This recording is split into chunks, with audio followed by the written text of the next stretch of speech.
I like to talk a little about my absolute favorite Elvis Presley bootleg-series, and this is called Rockin' Rebel, and the series lasted for 3 volumes, and they were all produced by the legendary duo Paul Dowling and Sam Theaker.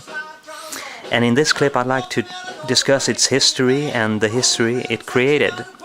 And I've taken the stories from the 2012 publication Bootleg Elvis by Ghibli et al., also from Paul's wonderful album cover book from the late 1990s, and Sam's memoirs from 2009, plus the fact that I've been a fan for many years and I've read a lot in magazines.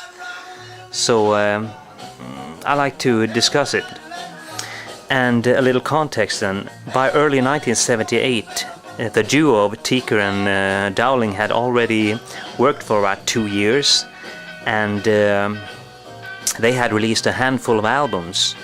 Among them, the fantastic From the Waist Up album, also the legendary New Year's Eve concert from 1976 in Pittsburgh, and they released that on a double album called Rockin' with Elvis New Year's Eve. And also the previous year they had released the great Hawaii 1961 memorial concert to mark the 20th anniversary of the Pearl Harbor attack. So it turned out that Sam had a contact at Turning Point Records in California, who in his turn had a contact at Compact Recorders. This studio, they were making transfers of films or video for NBC, the TV network. And Andy, the guy who worked there, he had just recently, by that time, transferred some rare Elvis Presley recordings from the 1950s. From among them, the unreleased Milton Berle performances from June 5th, 1956. And through Travis, Sam heard about this, and of course he was interested in buying this video, and this was arranged, and Sam got the material, and he had the audio portion of this video transferred by Larry Bowden at MCA Whitney. So mainly he was interested in audio at this time, because it was their dream to devote a series for the 1950s Elvis, and they were on the search for 1950s recordings, rare and unreleased, and that's what they found there. Plus, around the same time, Sam had another friend, Felice, who in turn was friend of Canned Heat of Going Up the Country fame, their drummer Bob Haidt. And Felice heard that Bob had some unreleased Elvis Presley recordings and Sam might be interested in. And of course he was, and it was decided that Sam should drive out there to pay him a visit. He lived like west out of LA in the canyons. So it was a drive out there, and when he came there he was met by one of the largest collection of records that he ever seen. It was like 400,000 records, and all of them were 45 RPMs, those small 7-inch singles. And he also had 4 acetates containing unreleased, at the time, Elvis Presley recordings. And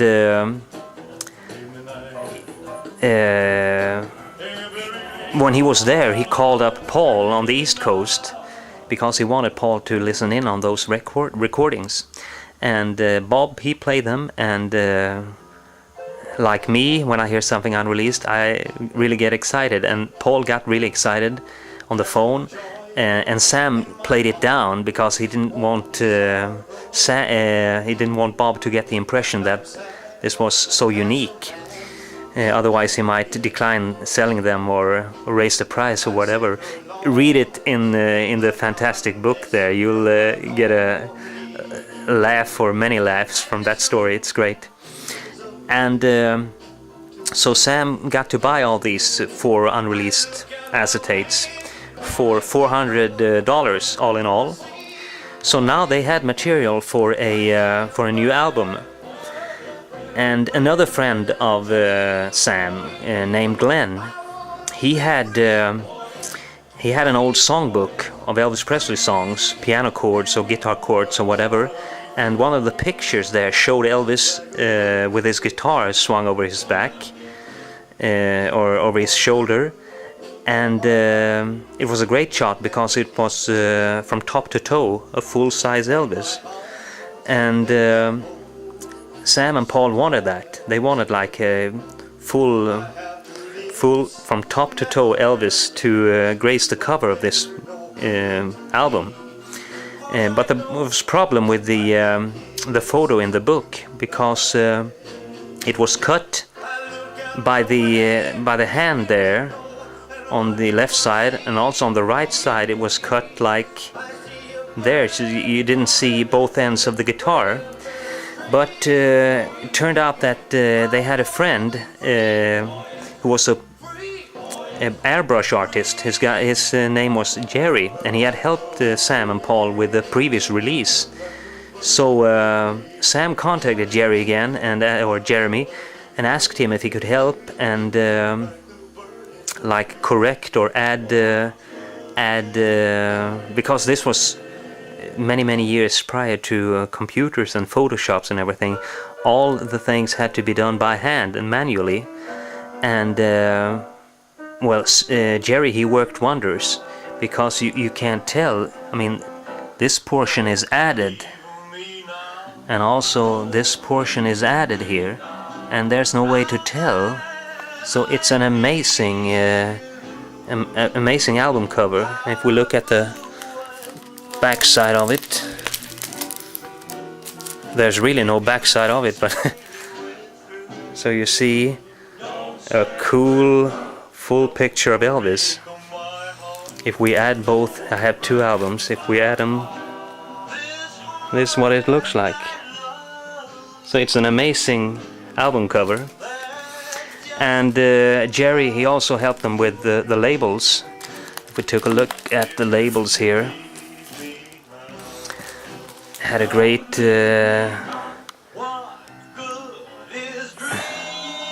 so it was like a treasure chest there with golds and diamonds and jewels, and some cool types, fantastic stuff. And like I said, the material was among them the Milton Berle show that I talked about, also an interview. And on side 2 they had unreleased performances from the 1950s Sun recordings. And this material had already been released in 1974 on a bootleg album called Good Rockin' Tonight.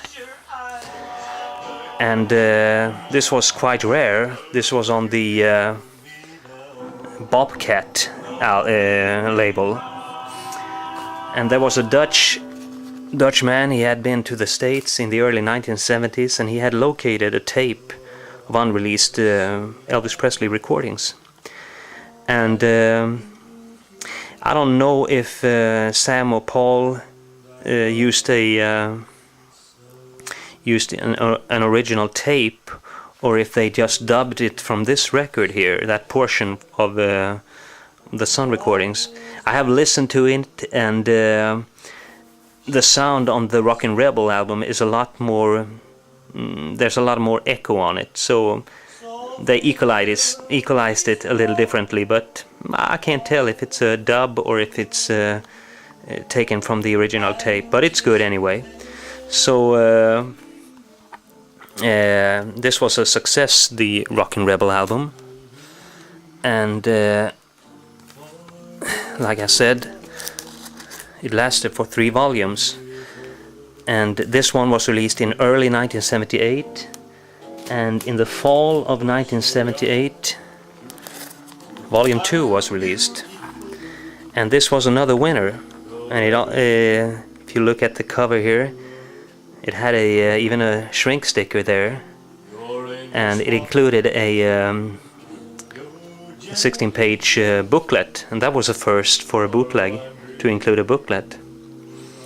And for this album they had material from 1954 and 55 from Elvis's first radio performances, and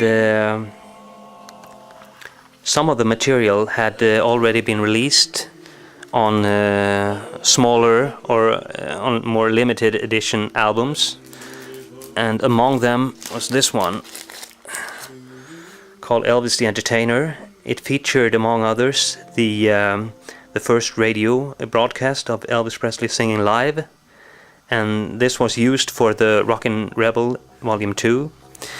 And also Rockin' Rebel Volume 2, it included the B-side of this one, which was a very limited release. So Paul and Sam dubbed it from this one, and it's no wrong with it. There's no, I mean, it was handled with care, and the sound was very good, so they did a good job. Larry Bowden at MCA Whitney, their sound engineer, he did a fantastic job. So, like I said, they had a booklet, and I'll show it to you here. Looks like this, and contained a lot of great pictures. It says here live in '55, but the photos actually were taken in Los Angeles, California, June 8th, 1956, and we can have a look at them. Some of them here. Fantastic black and white pictures.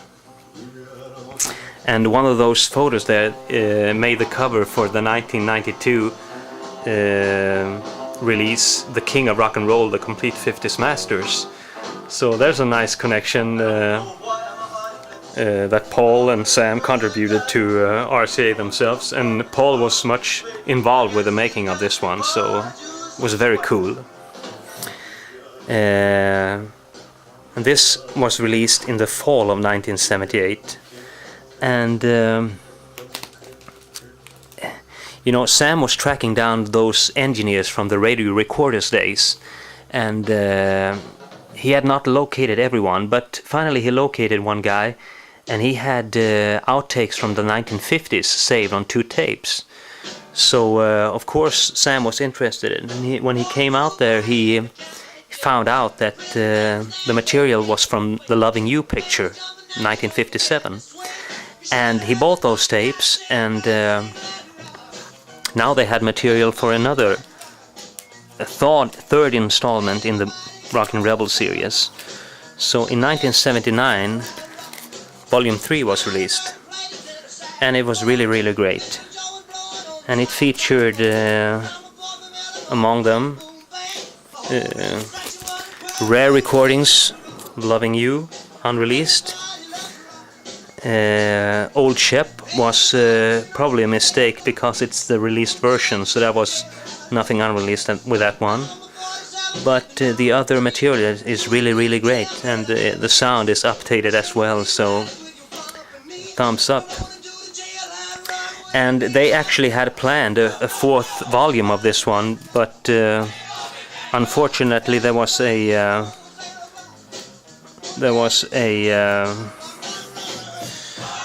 bootleg bust there in the early 1980s, and the bootleg making was over. So, but they had turned over tapes to Europe, and the Volume 4 is this one, according to the stories.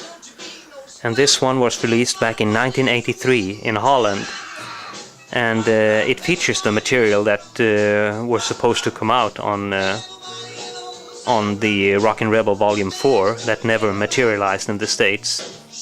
So, if I'm about to recommend something that's out today that can be